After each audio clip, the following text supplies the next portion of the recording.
Thanks everybody for joining us this afternoon at today's program, presented as part of the Wignell Museum's Home Edition, a series of curated artist talks, workshops, and discussions featuring artists and cultural workers. My name is Rebecca Trawick. I'm the director and curator of the Wignell Museum. The Wignell Museum is a teaching museum and interdisciplinary art space that introduces Chaffey College students, faculty, staff, and community members to innovative contemporary art objects and ideas.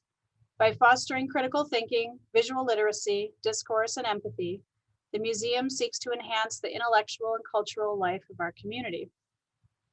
We want to take a moment to recognize that we are situated on the Rancho Cucamonga campus of Chaffey College, which resides on the traditional and unceded lands of the Tongva people. We offer our respect to the elders, both past, present, and future. And hello, my name is Roman Stallenwerk. I'm the assistant curator at the Wignall Museum. Please visit us at our website at www.chaffey.edu/Wignall to access recordings. We will post announcements to our email subscribers and social media when the videos are available on our site. Hello, everyone. My name is Andy Hadel. I am the preparator for the museum. I'm also the technician for the Studio Arts Department. In a moment, we'll hear from Nicole Seisler for about a half an hour or so, and then we'll have the remaining time available for Q&A. Thank you. So today we're pleased to introduce artist, curator, and educator Nicole Seisler. Seisler is a Los Angeles-based maker, curator, and educator. She received her MFA from the School of the Art Institute of Chicago and her BFA from the School of the Museum of Fine Arts, Boston. She has exhibited at venues throughout the US, including the 2020 Craft Contemporary Clay Biennale, The Body, The Object, The Other, on view through January 21 of 2021. She's also exhibited at venues in Australia, Turkey, and Brussels. Seisler recently completed a large-scale permanent installation for the Airbnb headquarters in San Francisco and was a resident visiting artist at Ash Street Project in Portland, Oregon. She has taught ceramics at the School of the Art Institute of Chicago, the University of Washington, and she was the Lincoln Visiting Professor of Ceramics at Scripps College. She currently teaches at UCLA and Pasadena City College, and she's the director of the Los Angeles Contemporary Ceramics Gallery, AB Projects. Please welcome Nicole. Thanks, Rebecca. Thank you for having me today. It's nice to see a lot of familiar names as well. Also a little intimidating to see so many names and not faces. So I have a pretty broad practice, too broad to cover all of it in one talk today. I tend to think of my practice as an artist as kind of existing as a tripod. The three legs of the tripod are making, curating, and teaching. What I'm not going to talk about today are my curatorial work, my gallery, AB Projects, or my teaching, and I probably won't be able to get into a lot of my participatory work today either. So what I am going to talk about, though, is the making leg of the tripod, but at that, just a couple of the kind of telescoping parts of that one leg. The focus of my talk today is really about how kind of a love letter that I wrote to clay turned into a specific body of work over the last decade or so, and how that letter and other letters with it were really a turning point in my practice in defining kind of my commitment to clay. So when I was in graduate school in 2009, I really didn't want to be there for ceramics. I wanted to be there for sculpture. I didn't want to be pigeonholed as a ceramic artist. And so pretty early on in my enrollment at the School of the Art Institute of Chicago, I was like, that's it. I'm not working in clay anymore. I'm leaving clay. I'm abandoning clay. I'm broader than that. And about 2 weeks later, I was like, oh my gosh, I miss clay so much. And I like crawled back to clay, kind of like, I'm sorry I left you. And it was at that point that I started really exploring my relationship to clay more directly. And I started writing these love letters to clay. So I'll go ahead and read this one. I don't know, this is an earlier one, but definitely not the first one. Dear Clay, you must know that I adore you. There's always been something between us, a mark, a hidden layer of energy where our surfaces meet. To say that I feel a sense of comfort with you would be wrong because you challenge me and persistently present me with the new. But somehow you make that unknown feel like a place in which I can reside. I have noticed that you're at your most vulnerable when things change abruptly. I identify with this, but I've never seen steady change approached as gracefully as the way you do it. You are adaptable and yet decisive. You are always reasserting yourself, redefining who you are, while simultaneously never straying from your core principles. I admire you deeply for this. Change has not been an easy thing for me, but you inspire me to embrace it with strength. I'm so grateful to know that you will always be a presence in my life. Love, Nicole.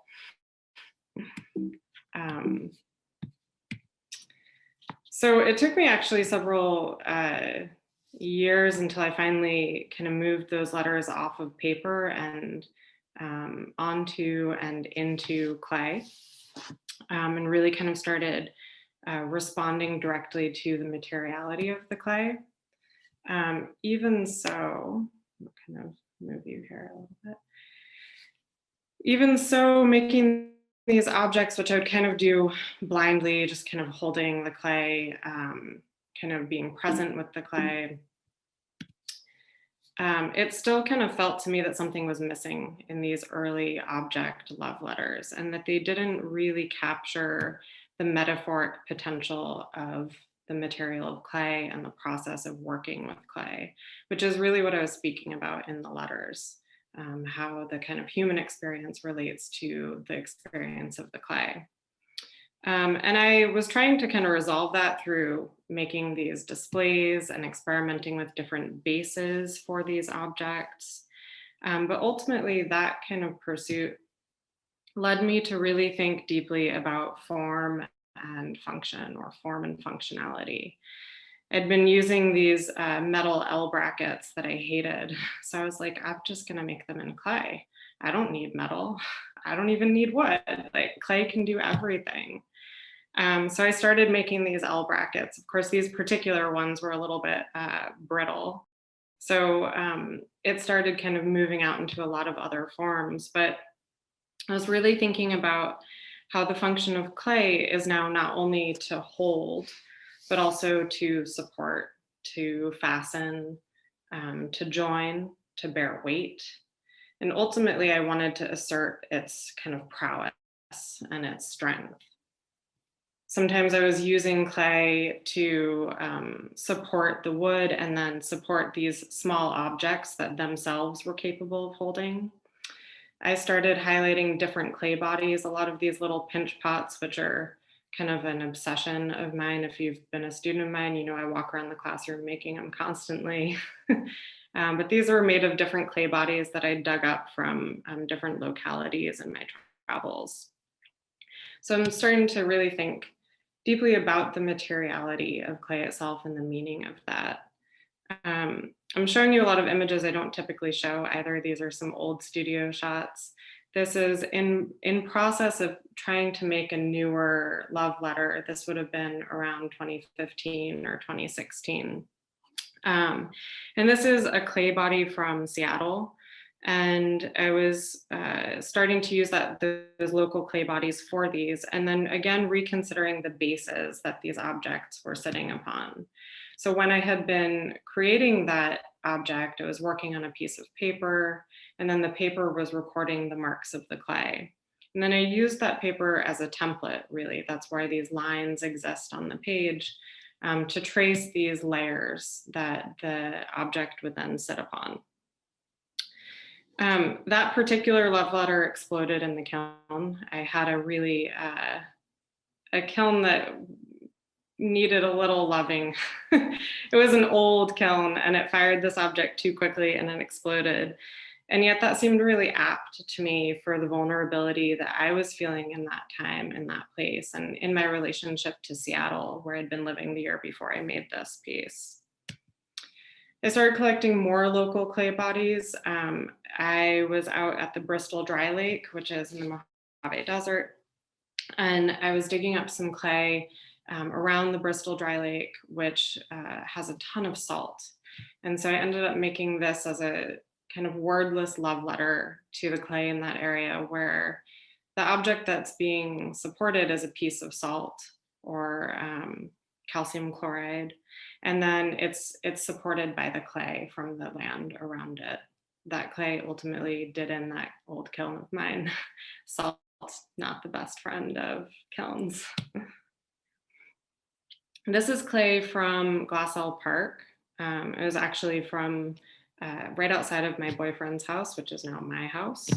And this was one of the first moves I think I made into really thinking about how the form of the material also continues to reflect the meaning of its materiality. So this is kind of a typical way that someone might dry clay that has been processed and really wet.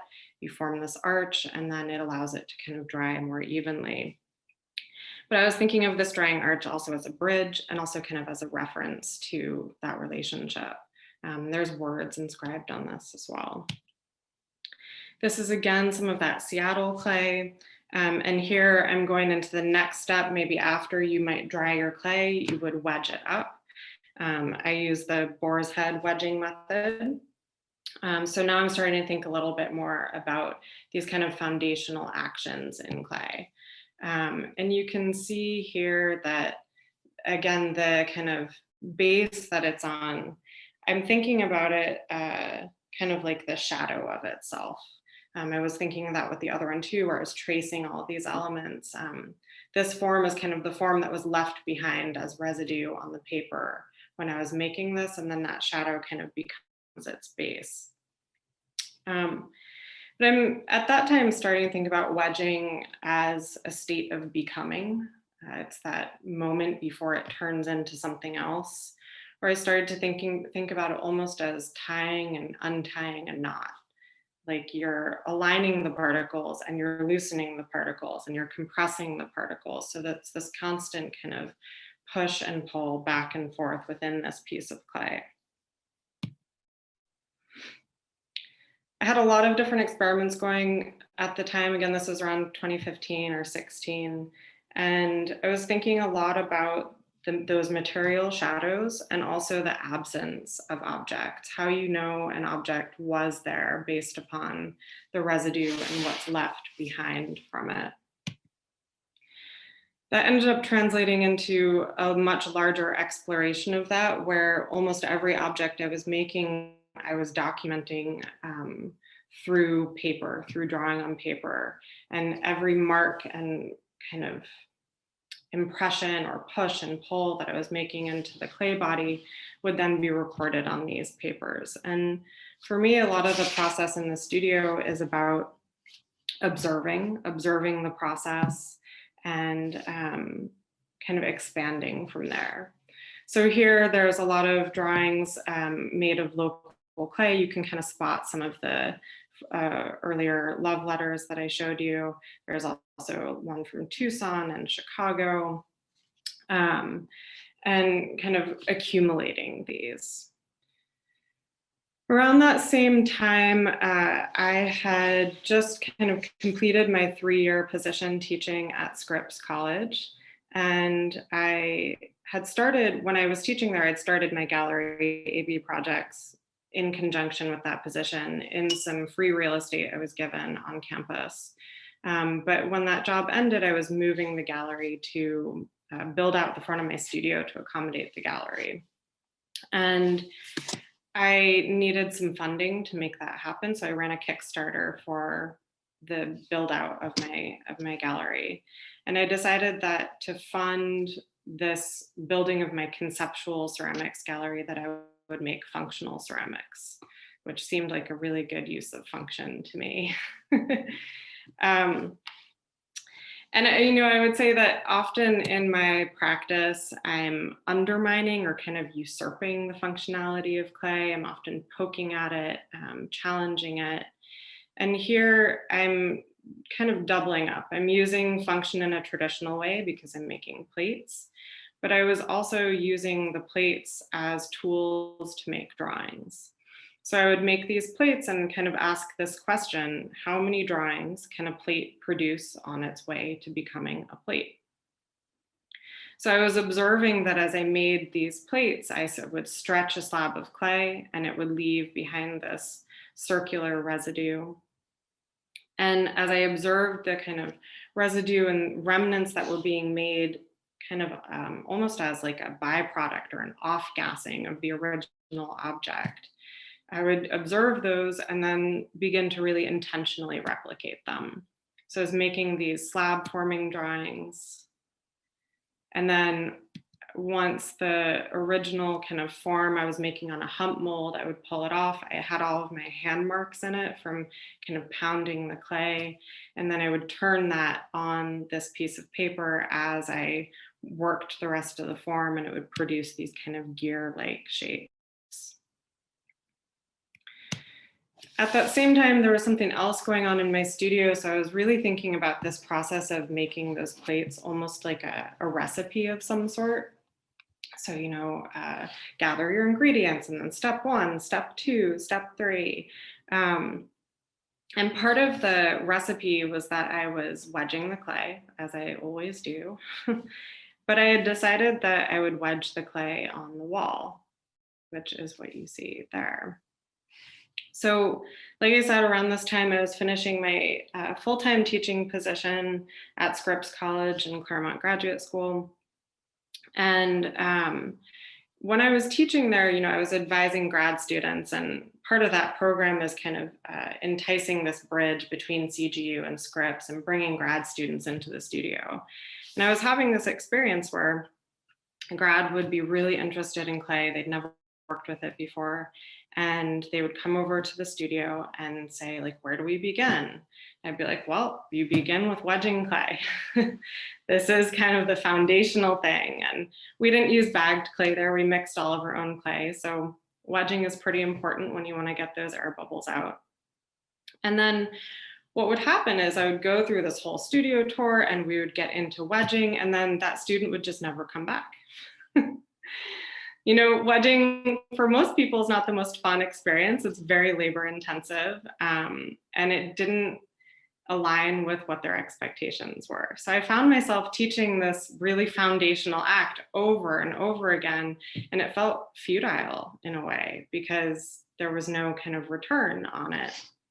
And here I was in my studio, having just finished a job, going through several different shifts in my life, moving my gallery. And it just felt like that kind of futility of teaching those students how to wedge clay seemed to align with a lot of futility in my own life. And all these shifts really required of me the developing of a new pattern, a new way. So I'd been wedging clay for like 20 years. So I figured, let me start by wedging clay in a different way. So I decided I would wedge against gravity and wedge on the wall. And this, of course, relates back to some of the love letters where I'd been making marks on the wall, and you could see that an object was present, but you couldn't see the object anymore.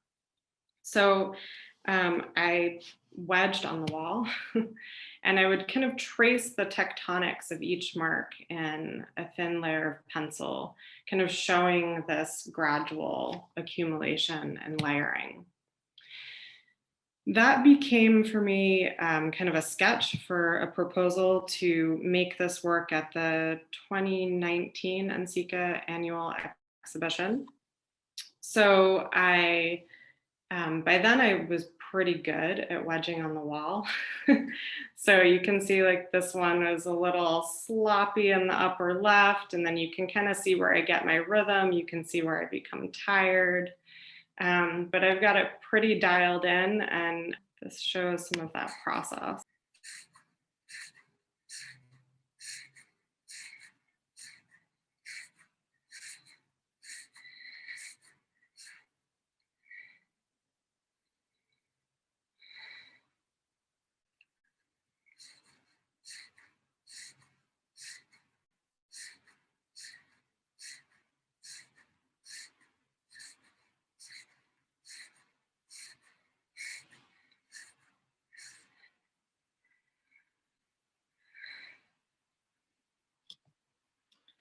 So I don't know if the sound on that video came across, but you can hear my breath.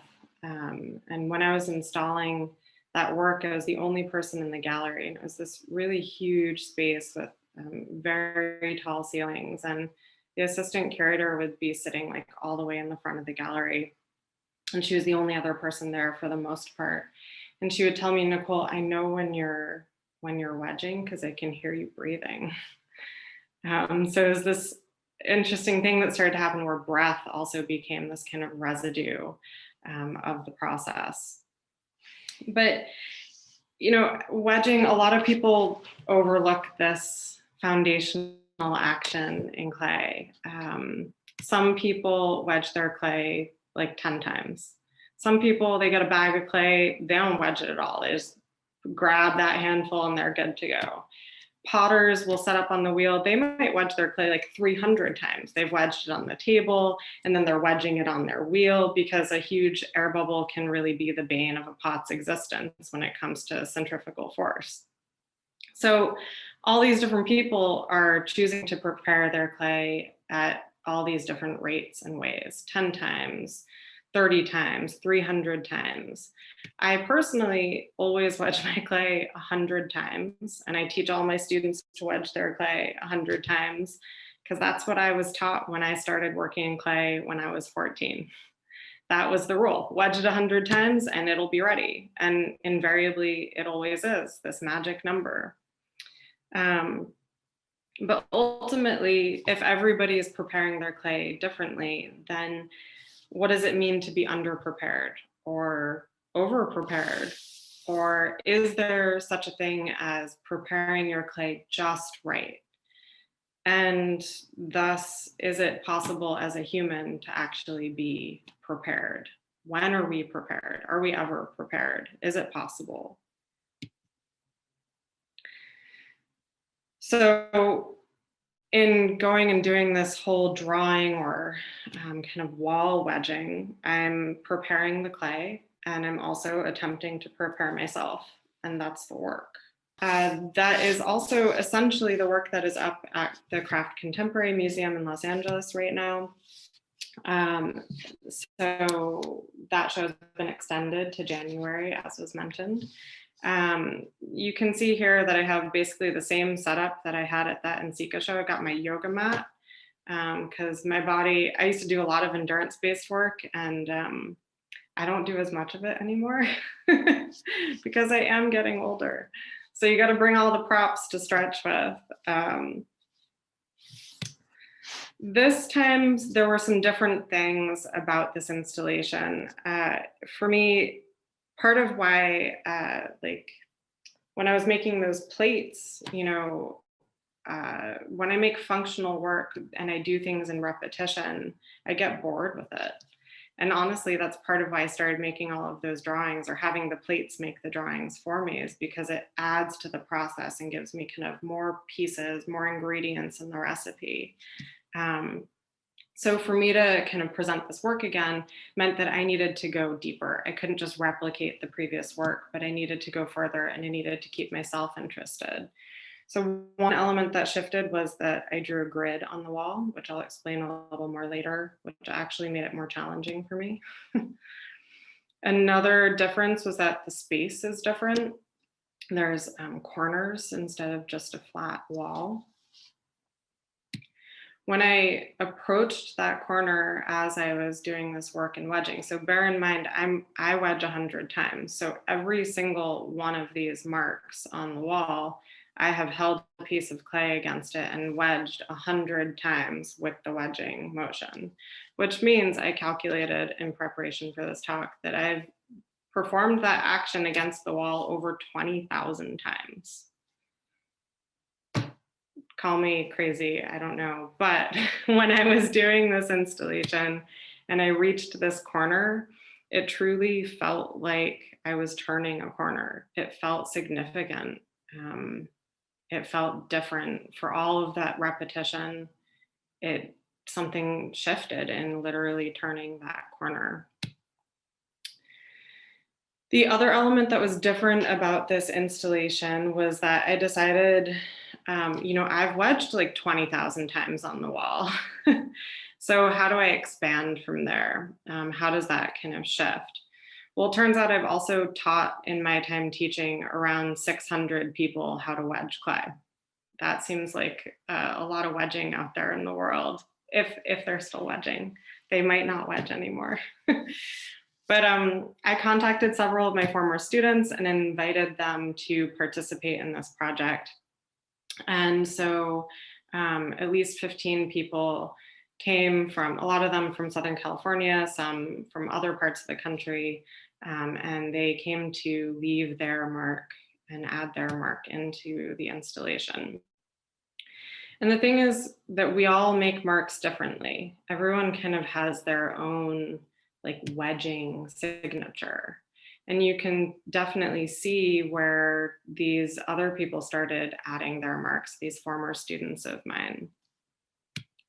It felt important to me to have my former students, most of them have graduated by now. I think one of them is still a student at Pomona College right now. But this felt like expansiveness to me, because my students, your students, or if you are a student here today, they're the future of ceramics, right? They're who's next. They're gonna determine what traditions kind of stay, or from which traditions they stray. And so it felt like a way to really show that things blur and expand and shift and change as we kind of choose to keep some rules and choose to abandon other rules. The other aspect of this exhibition, so obviously this is before the rest of the show is installed. This is a view with some more work. So in addition to the wedging marks on the wall, there was this kind of further respect that I was giving to residue as being complete in and of itself. So there's also this pile of the wedged objects that is in a corner. And it's thinking about that this act of preparing is a seed, or that this action is enough, and really kind of trusting that these actions spur what's next. This is just a glimpse back at the work I did in Milwaukee for that initial drawing. And I'm just showing this because of the setup, but also because while I was doing that, I was kind of keeping notes as I was working. So the clay was really wet and it was sticking to the wall, so I needed to kind of add some time to my process. And I had decided that I would just take notes. Every single time I would finish wedging on the wall, set the wedged clay aside, make some notes. And these were all notes that kind of documented my experience and my thoughts and my uncertainties, and it became kind of residue in and of itself, which I then ended up transcribing into clay. And then those clay pieces turned into a mind map about the work and the process. So that work, I call it preparing. And so I don't know if you can see it down there. It says notes from preparing. And then some of the notes say things like, be messy, be messy, be messy, be messy. Because maybe I was having a moment where I was like, oh, this is like, it's too messy. And I'm telling myself, no, like it's good, let it go, be in the process. Or this other one that says, trust my decisions, trust clay. All of these porcelain pieces of text are mounted onto this kind of blackboard topography. There are other things like a section on accumulation where the language says the product is the residue, and giving the process as much respect as the outcome. Process is entirely visible, highlighting the process. Individual versus collective, accumulation versus singularity. Attempting to record everything, lose nothing, essentially just rearranging material. So that was actually a later version of that work. In the original one, I made all of those pieces of text when I was doing a residency at Ash Street Project in Portland, Oregon in the summer of 2019. At the residency, it existed directly on the wall. I'd actually stretched the clay slabs for it on the wall, so they had the same texture as the wall. And then I mounted them directly there. And in addition to them having that section on notes from my preparing installation, they also had a lot of fresh text that recorded my thoughts about my process and my time and my work while I was at Ash Street. So they have a studio and a gallery, and able to use their gallery as an extension of the studio. So while I was working there for 3 weeks, I would take my clay into the gallery space and I would prepare my clay on the walls for these sculptural works that I was making called holding patterns.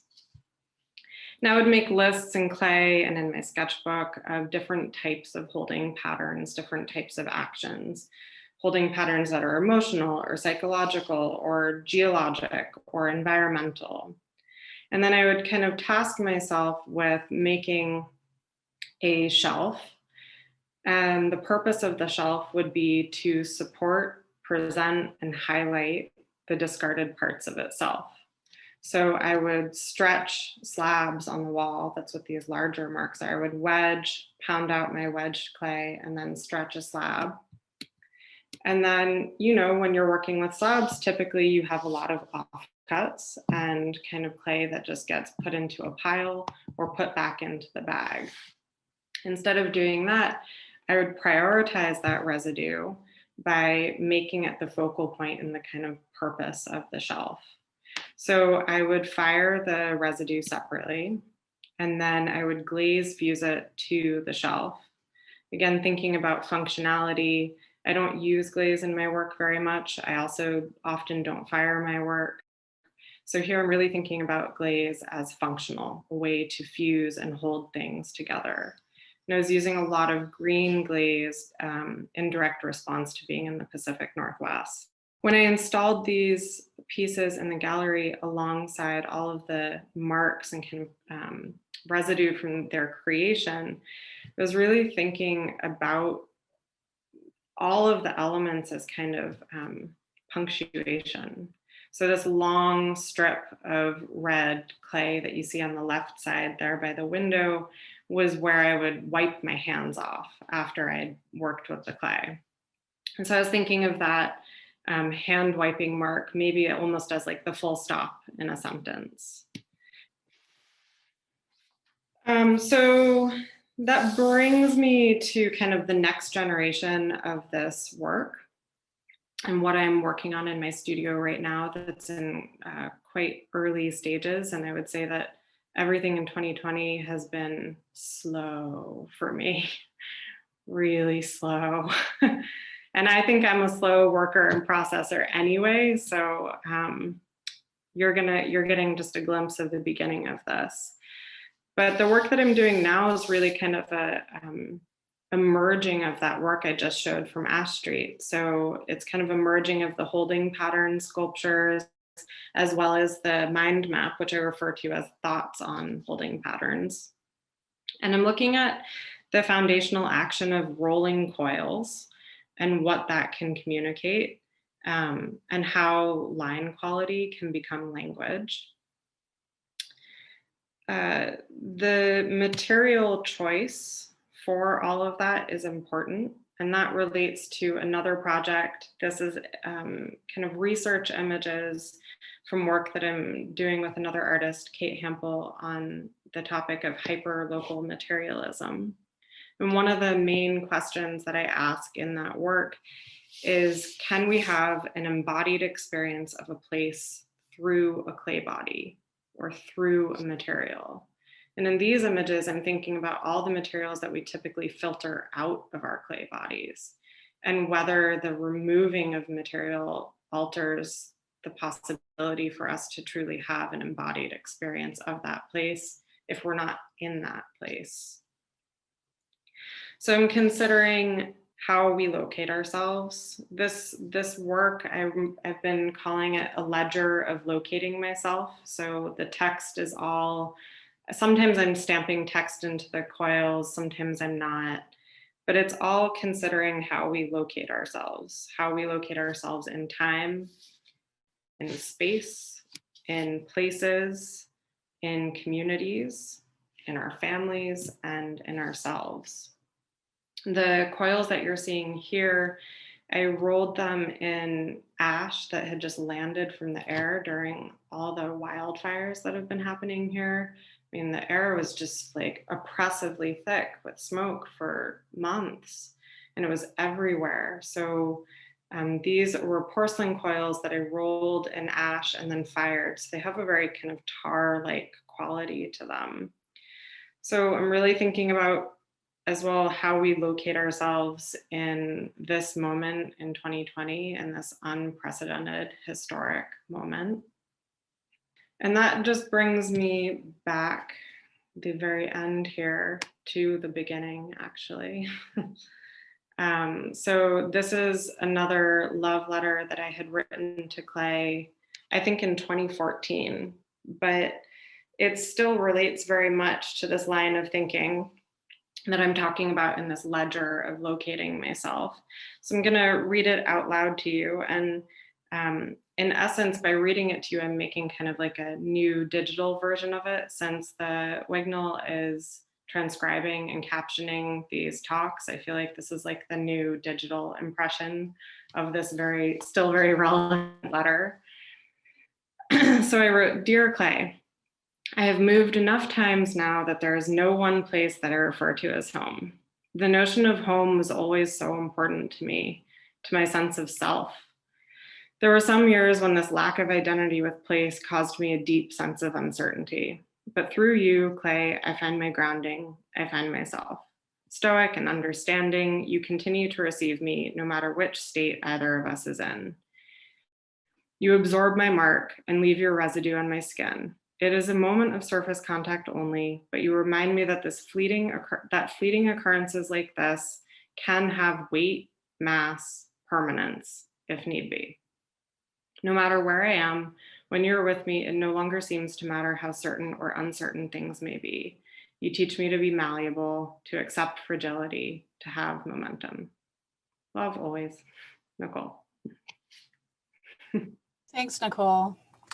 Absolutely. What an amazing thing to see so much of your process and to see past work. We really appreciate it. Feel honored.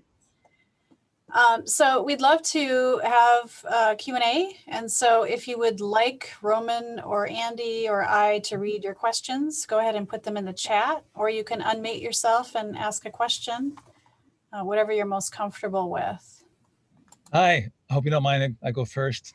The ceramic pig here. I loved hearing this, Nicole. It's really great. You know, I've known about your work, but not at this depth. And there's something about ceramics, especially if you're involved with pottery, about repetition. And you're hitting the notes of repetition that happen before you even make the stuff, which is really pretty interesting. And the thing I got, I'm not sure exactly how to formulate the question, but there's a repetition. I mean, it's how we tether the horse, really. And even the words, and just not even just wedging, but the words are repetitive. I mean, like the word is used, whether you say it or I say it or write it, it's word. And so there's repetition of word, there's incessant thoughts that we all have. And I'm wondering how repetition, I guess I want to know how repetition plays on you, because you're doing it so sort of frontally, just, you know, it's just like not trying to avoid it. And I'm wondering if what, I mean, it seems to me that you'd have to get into nuance in order to be able to do it without getting numb. So I was wondering if you could talk about that. Yeah, definitely. Yeah, I mean, I can only go on repeat like that if I'm learning something new from it. And I mean, I think as humans, we learn through repetition. I would say that the way that I process, like in general in the world, is through a lot of repetition. And I think that a lot of what I'm doing when I repeat a process is very closely observing. So I'm trying to pick up new information from the process while I'm going through it. And I'm trying to pay attention to the things like the marks that the clay makes or the little crumb that falls on the floor. I'm trying to watch all of those moments and all of those elements of the process and then respect them as potentially holding the possibility to be the thing itself. I'm so much of the meaning of my work is derived from the process of making it. So I'll often have an idea when I'm starting out, but then that idea always becomes deeper, broader, more well-rounded, or different because of the process, because of the meaning that I garner from the process. So while I refer to my practice as a conceptual practice, and it's always very idea based, I rarely am starting with a very clear idea because so much of the meaning of it comes from the process of making it. And I think that repetition is a lot of how I arrive at that meaning and at that information. But I would also say that, like, I can't be a production potter. I would just be bored to tears. I can't do it. I mean, I think I might make more money potentially. I don't know. I think that's also kind of a myth. But anyway, I can't do it. I'm like you said, like, it has to have nuance or I would just be bored to tears. Yeah. So, I mean, it's kind of fascinating, right? Like, wedging is something that, like, we overlook. It's the people are like, oh, wedging. Oh, I hate wedging. You know, people tell me like, oh, I don't even wedge my clay anymore. But then what's been so amazing for me is that the more I do this wedging work and the more I talk to people about all of this meaning that I find in wedging and how it relates to preparing ourselves in the world, you know, the more it sticks with people. And then I get these wonderful text messages from people like, I was wedging my clay today and I was thinking about you, or look at this mark that my wedge made today. You know, Thomas Orr, who runs the Astrate project, texted me like, look, like, it's like a figure. It was like a self-portrait of himself through this mark in the wedging. And I know people who wedge their clay more now. So I think that, yeah, I mean, it's a good and interesting question. I mean, I have long worked in multiple as well. But I think that it is quite essential to a lot of my work. And I think that I am able to ask more questions and learn more through the accumulation, through the repetition. Yeah. Thank you. Yeah, cool. Nicole, if I could piggyback a little bit, I mean, thinking about like your use of text in your work, you know, there's a real poetic quality, how watchful and searching you are in your work, and you know, there's a meditative quality. To me, it seems really tied to like a spiritual practice of sorts. I don't know if you feel that way personally, but it just strikes me. Yeah, that's interesting. I mean, I've definitely been honing my meditation practice in 2020. I will say that. I mean, I think that, you know, it's like with those love letters, like, I feel very present when I'm working in clay, like very present with the material and very present with myself, especially if I can kind of get in the zone a little bit. But I think that, you know, in meditation, like, you talk a lot about quieting things so that you can listen. And I think that that is a lot of what's happening in the process when I'm really looking and listening to the clay, and I'm following the clay and seeing where kind of its actions resonate with my own. I mean, when I teach ceramics, especially like an intro class, I will start out telling students that, you know, one of the things I find amazing about clay is the reciprocal relationship that we have with it. You take a lump of clay, you press your finger into it, it receives you, it receives your mark. Therefore, it proves, like, I exist, I am real, I just changed that form. And you pull your finger away and you too are marked by it. And it's just this constant reciprocal back and forth relationship of marking each other, and kind of collaborating with each other. And clay, like, it has sometimes, it has a mind of its own. Like, it wants to do what it wants to do. Sometimes you are not going to be able to make it do what you want it to do.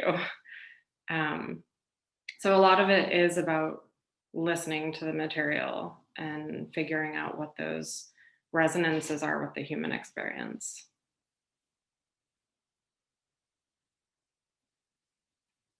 From Shaylee, they ask, Nicole, have you ever thought of your shadow platforms for displaying your clay, which you made from traced paper, as a sort of topographical map?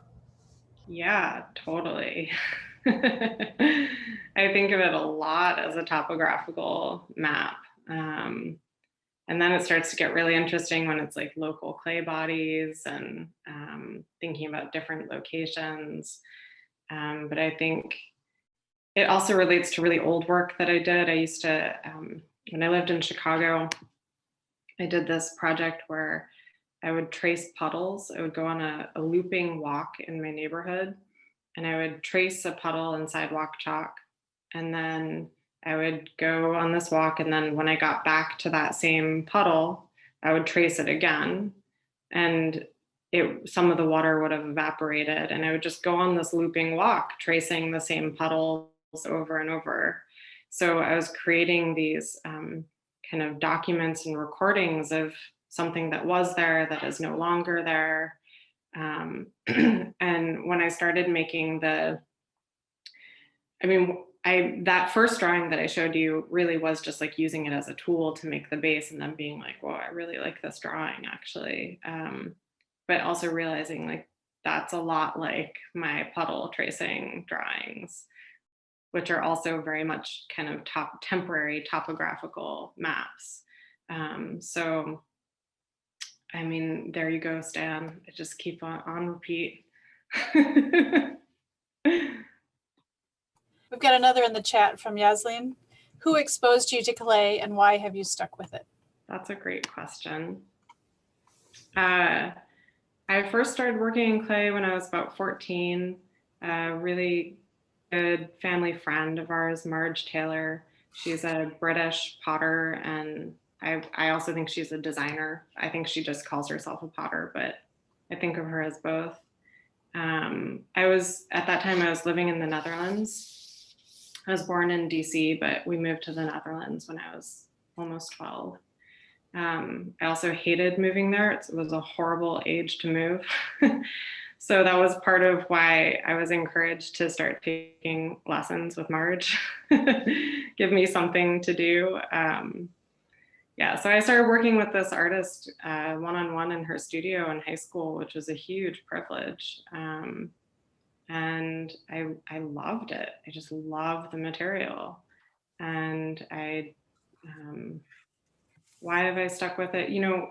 I think part of what I didn't mention, like when I decided in grad school that I was going to quit clay, because by the time I went to grad school, I'd been working with clay for a while. And I thought, like, this isn't going to be my thing. Like, I'm going to go further than this. I don't want to be pigeonholed. But, when I kind of came crawling back to clay, that was also when I realized, like, I am a ceramic artist. And it might be actually more radical to say I am a ceramic artist, because that means that I can define it how I want it to be seen, how I want it to be understood. This is what a ceramic practice is. This is what a ceramic practice is to me.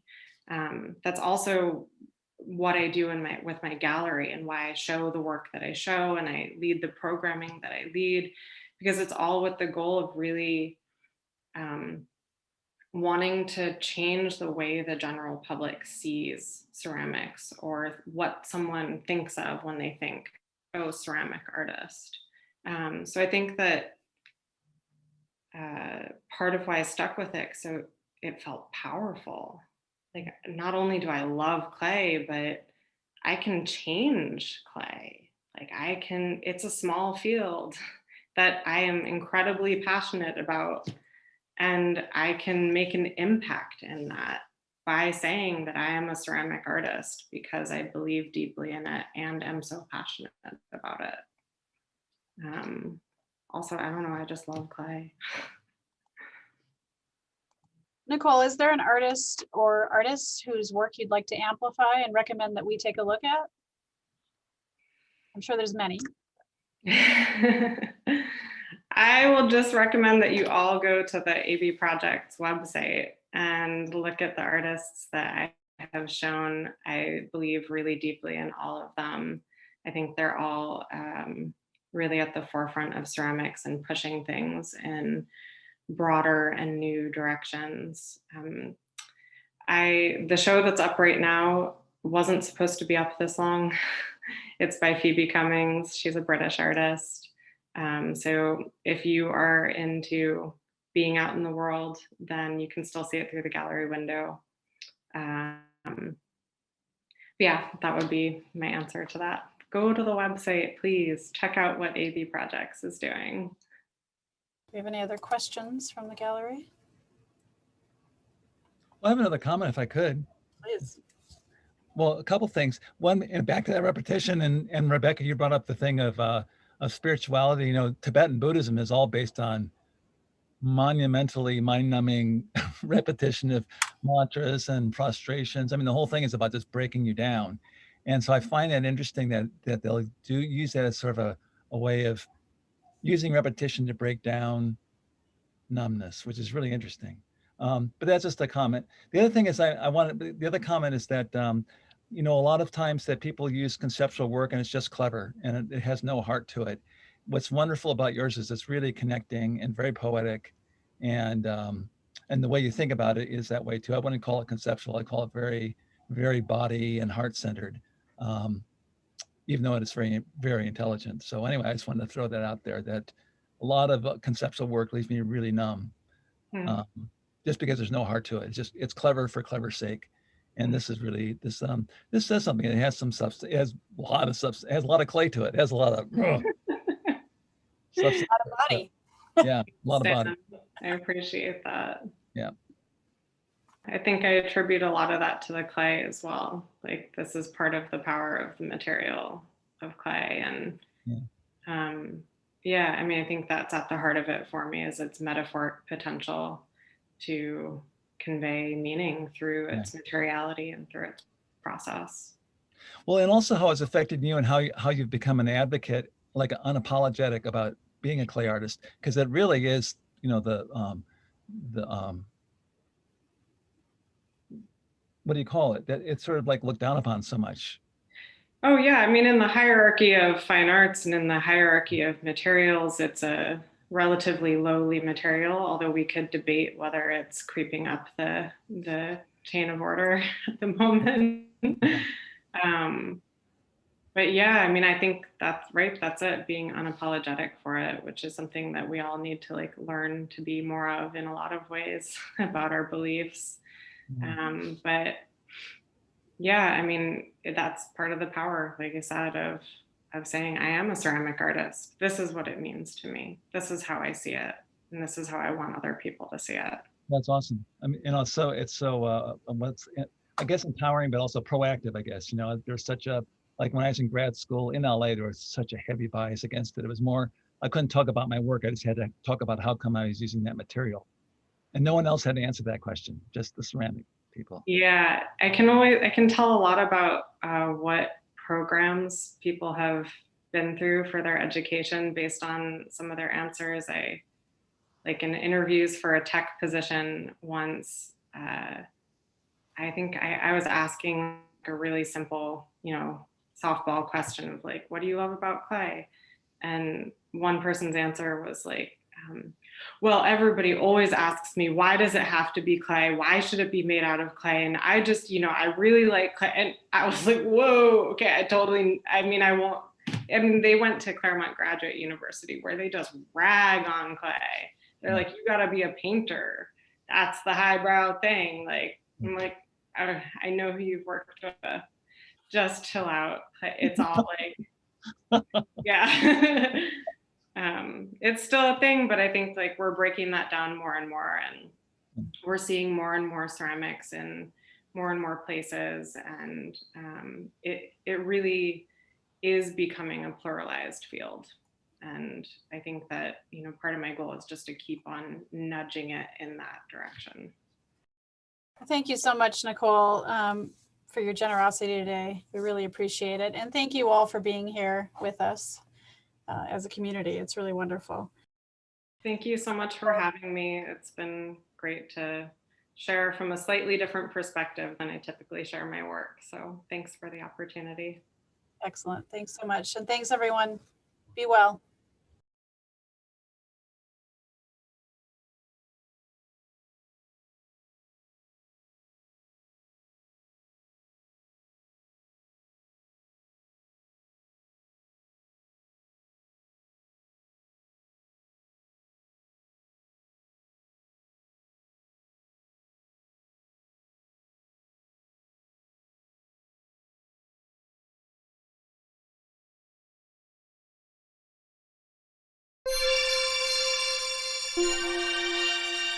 Thank you.